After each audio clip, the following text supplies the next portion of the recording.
Otong bercerita tentang film Anatomia Zla tahun 2015, mengisahkan tentang mantan tentara yang jadi anak buah pembunuh bayaran. Seorang tentara ahli sniper dari Israel bernama Stasiek diberhentikan secara tidak hormat setelah menembak warga sipil.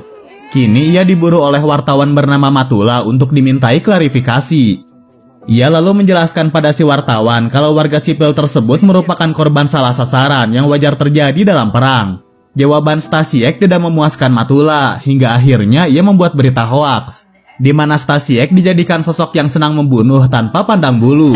Berita inilah yang membuat nama Stasiek jadi tercemar sampai membuat hidupnya hancur. Semenjak kejadian itu, pihak militer tidak mau turun tangan membersihkan nama baik Stasiek, dan untuk mengatasinya, pihak militer terpaksa meminta bantuan seorang mafia bernama Nowak. Ia ditugaskan untuk membantu militer membungkam awak media. Lalu untuk melakukan misi ini, Nowak butuh bantuan pembunuh bayaran profesional yang bernama Lulak. Namun rupanya Lulak yang sudah renta dimakan umur tidak sebrutal dulu. Setelah sekian lama menganggur, kemampuannya perlahan memudar sehingga ia memutuskan untuk latihan menembak. Maka dari itu, ia kembali ke kampung halamannya untuk mengambil sniper dan skoper uang. Sialnya, tetangga Lulak di sana melihatnya membawa senjata, sehingga si tetangga meminta uang dengan dalih akan tutup mulut. Meski sudah diberi 5 miliar, si tetangga merasa uang itu kurang. Lama-lama Lulak pun kesal sehingga ia memutuskan untuk menjadikan si tetangga sebagai target latihan.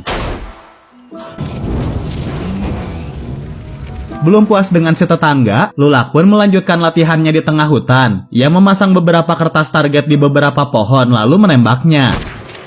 Sayangnya tidak ada satupun peluru yang ia tembakkan tepat sasaran. Ternyata penglihatannya sudah tidak setajam dulu. Penyakit yang menyerang lansia ini tentunya tidak dapat disembuhkan sehingga ia meminta akomodasi senjata baru pada Nowak. Nowak memberikan senapan serbu berjenis AK-47, lengkap dengan identitas palsu yang telah ia siapkan supaya Lulak bisa leluasa latihan di kawasan militer. Tapi setelah menambahkan skop kali 8 sekalipun, ia tetap tidak bisa menembak sesuai target. Karena tidak memiliki pilihan lain, akhirnya ia menemui Stasiek di tempat cuci mobil. Setelah Stasiek beres kerja, Lulak mengajaknya makan siang di sebuah restoran mewah.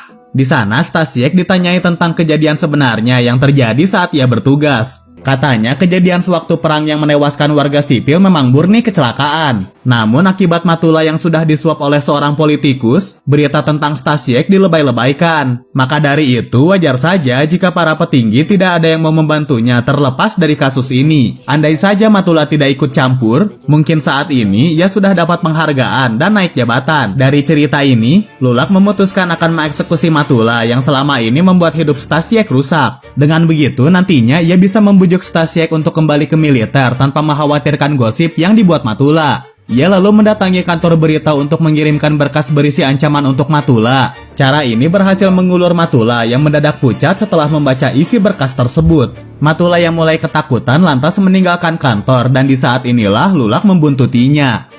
Ketika Matula memasuki lift, ia pun langsung mengeksekusinya. Kematian Matula membuat Stasiek menjadi satu-satunya orang yang dicurigai sebagai pelaku pembunuhan.